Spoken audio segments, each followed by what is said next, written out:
And now we get to continue our discussion about IP networking, and in this case, subnetting for networks.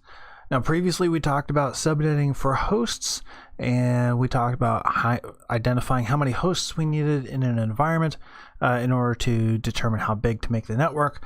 And in this case, we're going to talk about determining how many networks we need and subnetting based on that.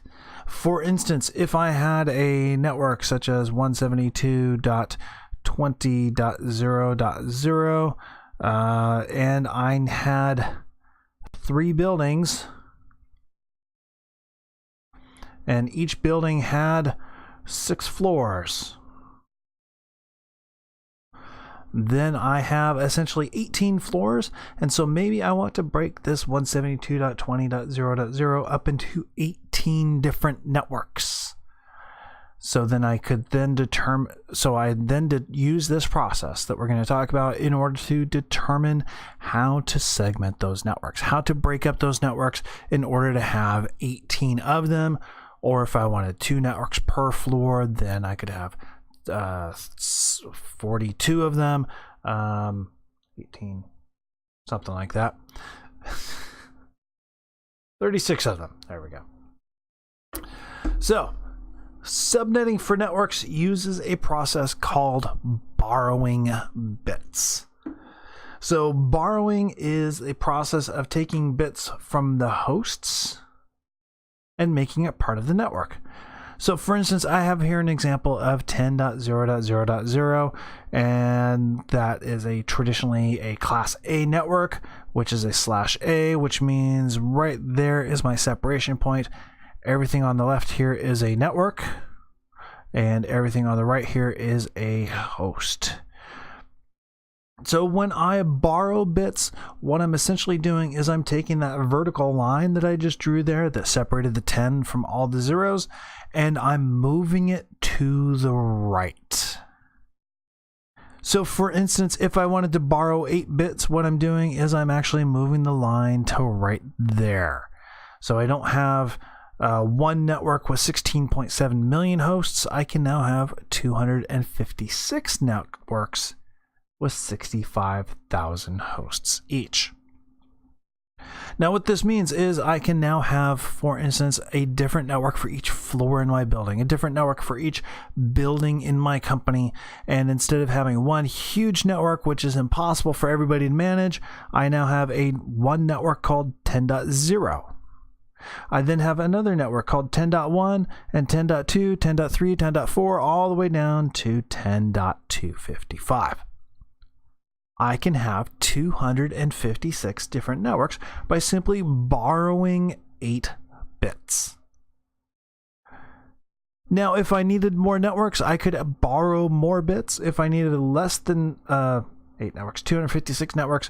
If I needed less than 256 networks, I can borrow less bits. It's all up to me as the network engineer, as long as my possible networks and hosts meet my customers' requirements.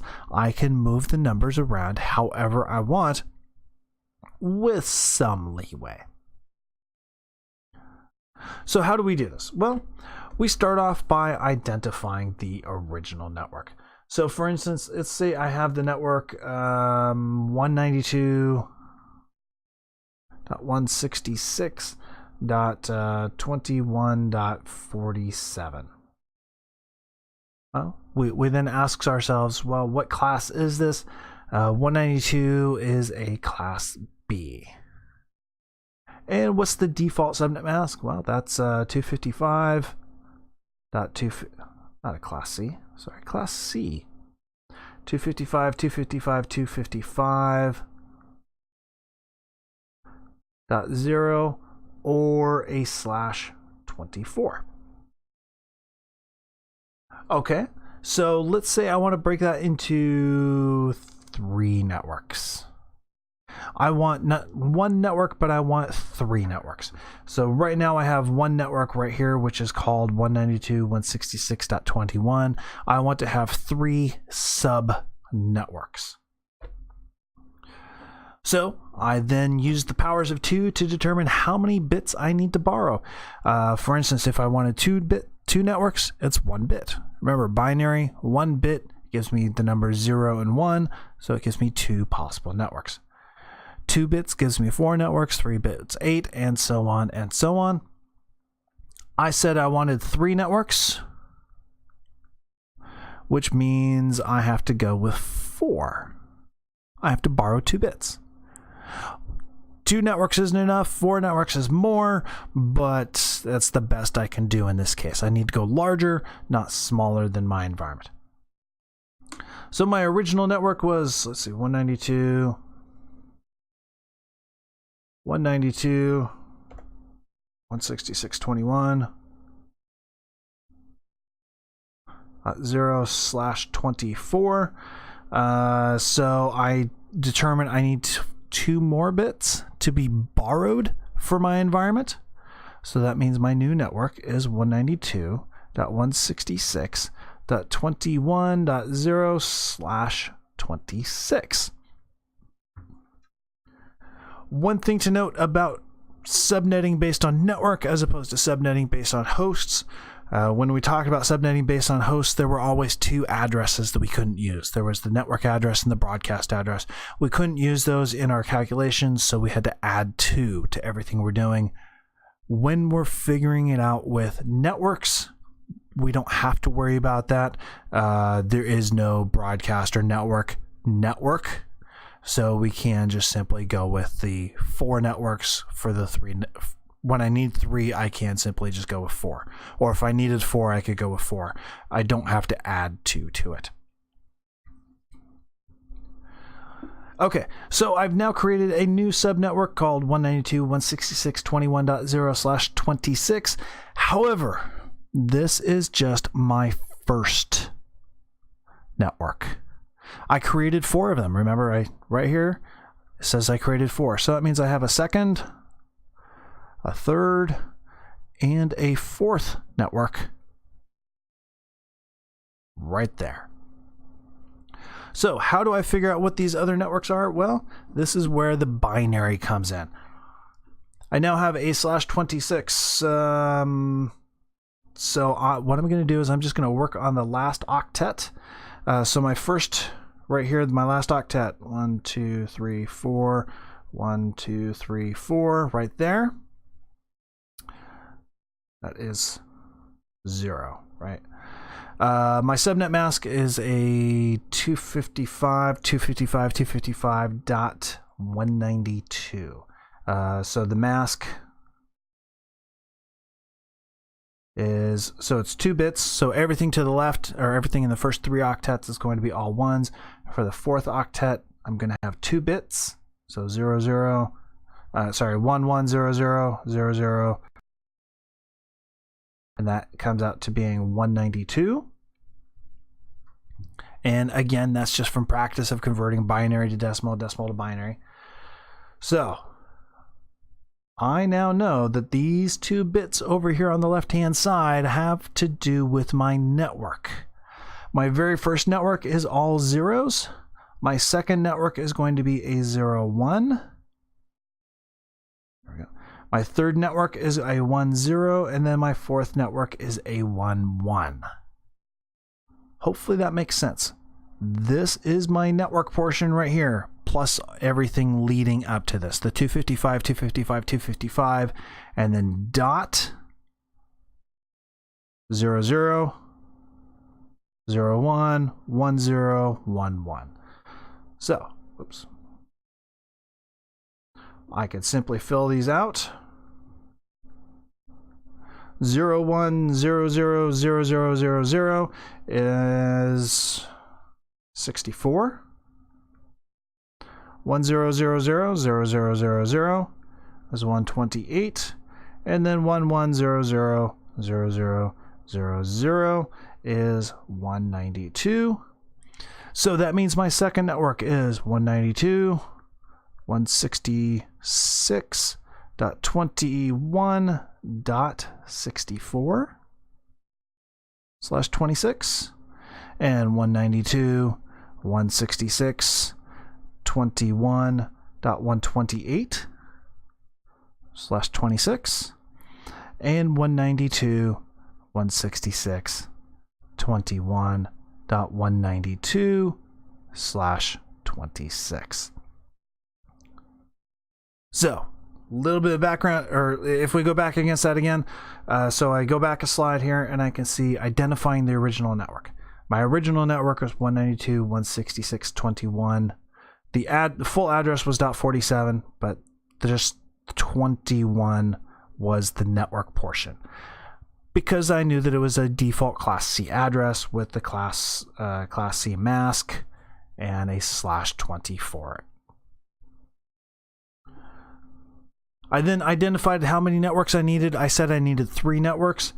3 wasn't an option, 4 was. So that means I needed to borrow 2 bits. So I borrowed 2 bits from my hosts and I added it to my network. So originally it was 24. I added 2 more to it. So I now have a 26.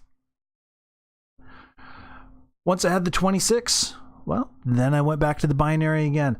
Again, the full mask, 250, in this case, let's see, right here, the full mask for the /24 was 255.255.0/26. It is 255.255.255.192. I then did binary ANDing to determine which portion of that is my network, which portion of it is my host, and came up with these right here to determine, well, this guy .0 is my first network, .64 is my second, 128, and then 192 is my fourth network. Okay, so hopefully that all makes sense. There's plenty of practice coming up. So for instance, if I have 10.0.0.0 and I need 500 networks.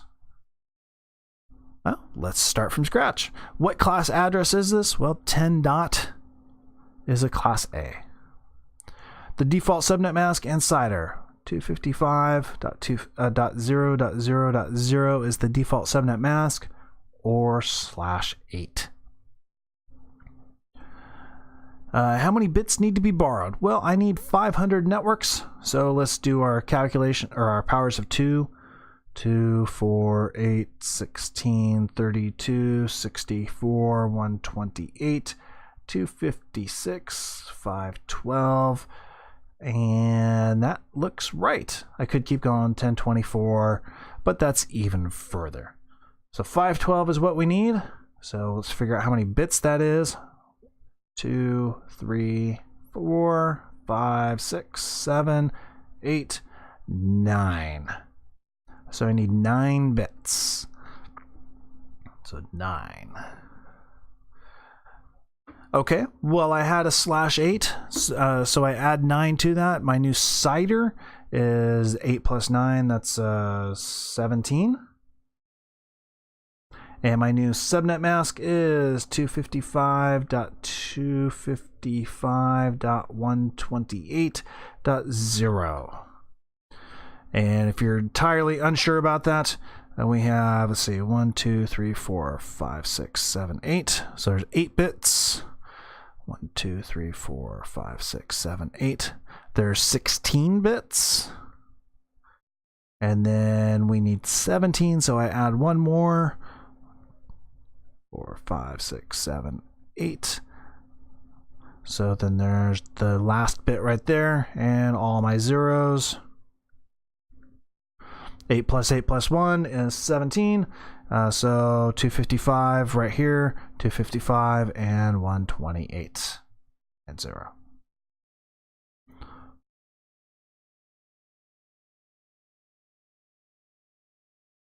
Okay, so how many networks total were created? We needed 500.